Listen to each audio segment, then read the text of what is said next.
Hola familia, ¿qué tal? Hoy les traigo un nuevo video. Decía Benjamin Franklin que el camino hacia la riqueza depende fundamentalmente de dos palabras: trabajo y ahorro. Hoy quiero hablarles de cómo el naciente de gobierno comunista revolucionario dio un golpe maestro a todos los cubanos, un golpe bajo y sucio que arruinó a miles de cubanos e incluso llevó a muchos a quitarse la vida. Un golpe innecesario que solo se puede justificar con el afán de control total de la economía y la eliminación de la propiedad privada. Un golpe que constituye un robo en toda regla. Hoy quiero hablarles del cambio de moneda cubana de 1961. El 5 de agosto de 1961, el nuevo gobierno comunista, sin apenas aviso previo y sin justificación lógica alguna, más que robarles los ahorros a los cubanos, decidió cambiar la moneda del país. Imagínense que ahora mismo cada uno de ustedes en el país donde vive tiene una cuenta en el banco donde han ido guardando todos los ahorros de toda la vida. Los que tienen una empresa tienen también en esa cuenta, por ejemplo, los fondos de la empresa. Los que han decidido crear una cuenta de ahorro para sus hijos que en un futuro puedan pagar la universidad, por ejemplo, tienen ahí también un dinero importante ahorrado. Los que llevan años ahorrando dinero para comprarse una casa o un carro o crear un negocio también tienen ahí sus ahorros. Imagínense ustedes, incluso los que no confían en los bancos, que igualmente han ido guardando dinero durante años en su casa para poder garantizar su vejez, por ejemplo, o para poder hacer un viaje o para poder reformar la casa, para lo que sea. Imagínense ustedes, trabajadores, ahorradores o pequeños empresarios que tienen dinero guardado, ya sea en casa o en el banco. Imagínense que hoy están todos mirando el televisor y sale el presidente del país a decir que va a cambiar la moneda. Así comenzó la historia del cambio de moneda de 1961. Les pongo un poco en contexto para que puedan entender mejor lo que ocurrió en Cuba y cómo estafaron y le robaron los ahorros a todos los cubanos. En el año 1961 ya Estados Unidos había roto relaciones con Cuba por el robo de las empresas norteamericanas, estaba apenas terminando el mandato de Eisenhower y comenzaba prácticamente el mandato de Kennedy. Estaban los alzados en el Escambray y la invasión de Bahía de Cochinos estaba bastante reciente. Estaban también los fusilamientos y los ataques a la Iglesia Católica y a la prensa y el control de la misma, de la prensa, por parte de Fidel Castro, al igual que el control del Poder Judicial. El Che, para ese entonces, era presidente del Banco Nacional de Cuba desde el 26 de noviembre de 1959, después de haber destituido a Felipe Pasos. El mismo Felipe Pasos que firmó el Manifiesto de la Sierra Maestra con Fidel. Y el Che fue presidente entonces del banco hasta el 23 de febrero de 1961. Con este panorama, Fidel, en una de sus tantas mentiras, dice en un discurso pronunciado el 15 de diciembre de 1959, en el acto de apertura de la primera plenaria revolucionaria de la Federación Nacional de Trabajadores Azucareros.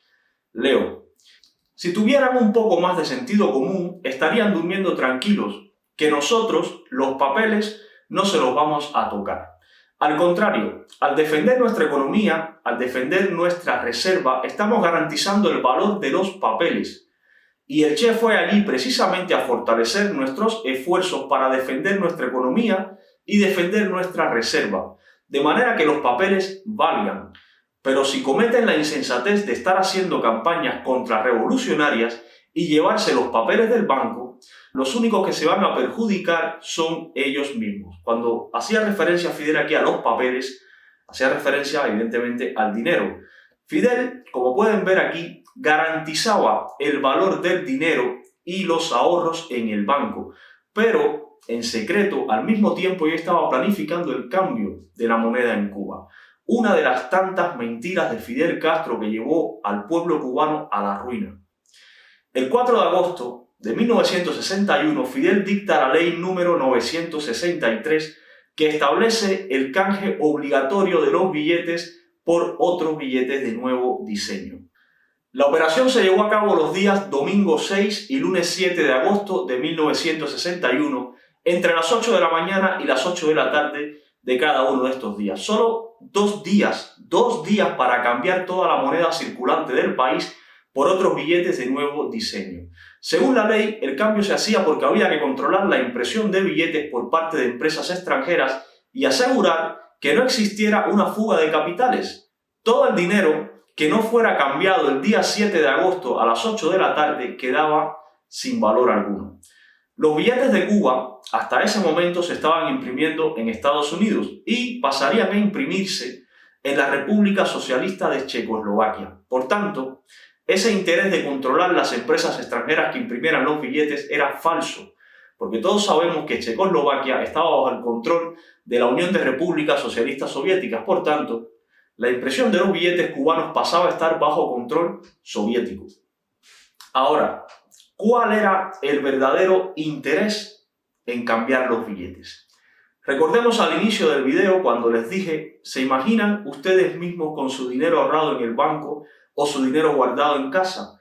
Para lo que ustedes quieran, pero al fin y al cabo, su dinero guardado en cualquiera de los dos sitios. Imagínense que alguno de ustedes, por ejemplo, tenga 20.000 pesos ahorrados, tanto en casa como en el banco, y el presidente anuncie esta ley para cambiar la moneda. La nueva ley decía que el dinero en efectivo se canjearía a la par, es decir, 1 por 1, hasta la cantidad de 200 pesos por núcleo familiar, y la cantidad que excediera esos 200 pesos se depositaría en una cuenta especial a nombre del interesado hasta 10.000 pesos, de los cuales solo podían sacar, escuchen esto, solo podían sacar 100 pesos mensuales. Por tanto, tus 20.000 pesos, cuando se los llevaras a cambiar, te iban a dar 200. El resto se lo iban a quedar ellos y te iban a meter 10.000 en el banco para que sacaras solo 100 al mes, es decir, un total de poco más de 8 años para poder recuperar tu dinero. Y el resto, los otros 1.800 pesos, te los quitaban, te los robaban directamente, no te los daban. Ahora, vuélvanse a fijar en la ley. Fíjense que habla de núcleo familiar. Por tanto, si además de tus 20.000 pesos, tu pareja tenía otro dinero ahorrado, lo perdía literalmente, solo 200 pesos por núcleo familiar. Para los que tenían el dinero en el banco fue igual de dolorosa la situación. Imagínense tener todos los ahorros de la vida en el banco. Imagínate tener 50.000 pesos ahorrados y que te digan desde ese momento que solo puedes quedarte con 10.000 y sacar solo 100 pesos al mes durante 8 años y pico para poder recuperar tu dinero. Esto fue un desastre para muchas familias cubanas y para la economía del país en general. Muchas personas que tenían sus ahorros en casa pudieron hablar con algunos conocidos que tenían menos recursos para que, a cambio de alguna comisión, les ayudaran a cambiar el dinero y así no perderlo todo. Pero igualmente no fue suficiente. El desgobierno comunista confiscó los ahorros de todos los cubanos. Y todavía a estas alturas, alguno se sigue cuestionando el origen del embargo.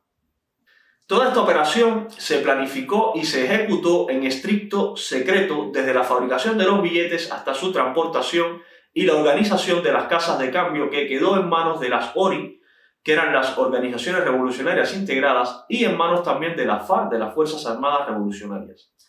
El objetivo de tan alto secreto era tomar desprevenida a la población y así poder confiscar la mayor cantidad de dinero posible. Es por ello que la ley se anuncia el día viernes 4 de agosto y el cambio se efectúa los días domingo 6 y lunes 7 de agosto de 1961. Nadie pudo, familia, ni siquiera gastar el dinero comprando cosas, porque las tiendas, los bares, los restaurantes tampoco querían vender, ya que no iban a poder cambiar todo el dinero recaudado de las ventas. ¿Se dan cuenta cuán grande fue el desastre? Yo en lo personal conozco a una familia, un señor que ya no vive, ya no está entre nosotros, pero que sé que llegó a Cuba como polizón en un barco, siendo niño desde España, solo con la ropa que llevaba puesta. Este señor, con su trabajo y su sacrificio, logró crear varias empresas y dar empleo a muchísimas personas en la ciudad de donde vengo, en la ciudad de Cienfuegos. Cuando llegó este cambio de moneda, a este señor le obligaron a quemar en el patio de su casa todos los billetes que se negó a cambiar. Prácticamente un saco lleno de billetes ahorrados con su sudor y su trabajo, le obligaron a quemarlo delante de sus ojos. Todo esto al mismo tiempo que le expropiaban sus empresas, sus camiones, sus casas, todo por lo que había trabajado desde cero durante toda su vida se lo robaron. Eso es matar en vida a una persona. Muchos cubanos se suicidaron, muchos siguieron vivos, pero vivos como una especie de zombies a los que le habían quitado, a los que le habían arrancado las ganas de vivir y todas sus motivaciones, que eran su trabajo, sus empresas, sus ahorros, sus cosas. Otros simplemente decidieron irse y llevarse consigo su talento para empezar de cero lejos de Cuba. Mucho dolor y mucho sufrimiento provocó este capricho comunista y esta estrategia para igualar a todos los cubanos en la miseria y robarles a todos sus ahorros y el fruto de su trabajo. Con los años, las casas que se iban derrumbando o las pocas que se fueron remodelando, en algunas aparecían escondidas monedas de plata, billetes antiguos, de los cubanos que no perdieron la fe y decidieron esconder su dinero para que estos ladrones revolucionarios no se lo robaran. Este cambio de moneda, junto con las expropiaciones de la ofensiva revolucionaria, costó en Cuba, por desgracia, muchas vidas. Este robo al pueblo cubano por parte de los comunistas, esta gran estafa del mentiroso Fidel Castro, causó mucho dolor no solo a los empresarios cubanos, sino a muchos cubanos ahorradores que fueron privados de sus ahorros de toda la vida. Esto fue uno de los tantos robos que hemos sufrido los cubanos en manos del desgobierno revolucionario comunista. Antes, las monedas decían patria y libertad. Hoy, por desgracia, dicen patria o muerte. Nos toca elegir. Y por desgracia también patria no es lo que tú entiendas por patria, ¿no? Es lo que ellos, los comunistas cubanos, entienden por patria. Por tanto, si no estás de acuerdo con ellos, con la patria que ellos entienden, lo que te toca es muerte. A eso es a lo que nos ha llevado el comunismo en Cuba. Estos son los datos, familia. Estos son los tristes datos de cómo estafaron el gobierno revolucionario cubano desde sus inicios, estafó a toda la sociedad cubana y le quitó los ahorros y le quitó el dinero a todas las empresas y a todos los pequeños ahorradores cubanos. Estos son los datos, las ideas, las que ustedes quieran. Nos vemos en próximos videos, familia.